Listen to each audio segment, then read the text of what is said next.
High, আমি doctor স্বর্ণপূর্ণা মণ্ডল। আচ্ছা, আমরা কি জানি খাবার গ্রহণের সঠিক নিয়মগুলো কি কি? সেটা হচ্ছে সকালে খেতে হবে রাজার মতো, দুপুরে প্রজার মতো এবং রাতে ভিখারির মতো।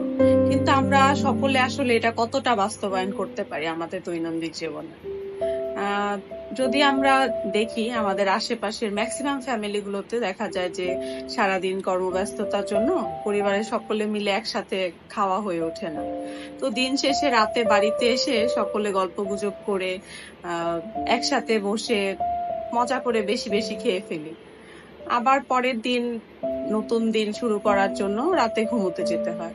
তো দেখা যায় যে রাতে খাবার গ্রহণের পর থেকে ঘুমোতে যাওয়ার আগ পর্যন্ত মাঝখানে বেশি সময় গ্যাপ হয় না।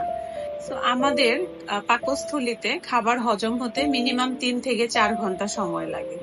সো রাতে ডিনারের শেষ করার পর থেকে ঘুমোতে যাওয়ার আগ পর্যন্ত মিনিমাম 3-4 ঘন্টা গ্যাপ আমাদের দেওয়া উচিত।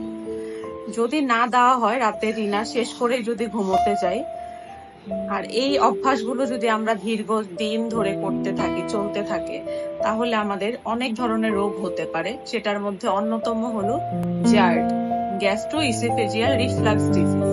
জার্ডটা কেন হয়ে থাকে সেটা হচ্ছে আমরা খাওয়ার পরপরই যদি ঘুমাতে যাই, তখন খাবারের কিছু উচ্ছিষ্ট অংশ প্লাস আমাদের পাকস্থলীতে যে হাইড্রোক্লোরিক অ্যাসিড থাকে সেটা উপরের দিকে উঠে এসে আমাদের ইসোফেগাসের নিচের দিকের কিছু সেলগুলো নষ্ট করে ফেলে।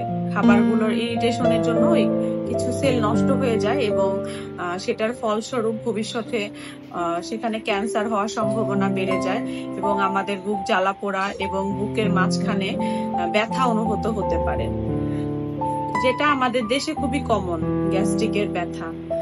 সো এর ক্ষেত্রে দেখা যায় যে আমাদের অনেকের হার্টের সমস্যা থেকে থাকতে পারে।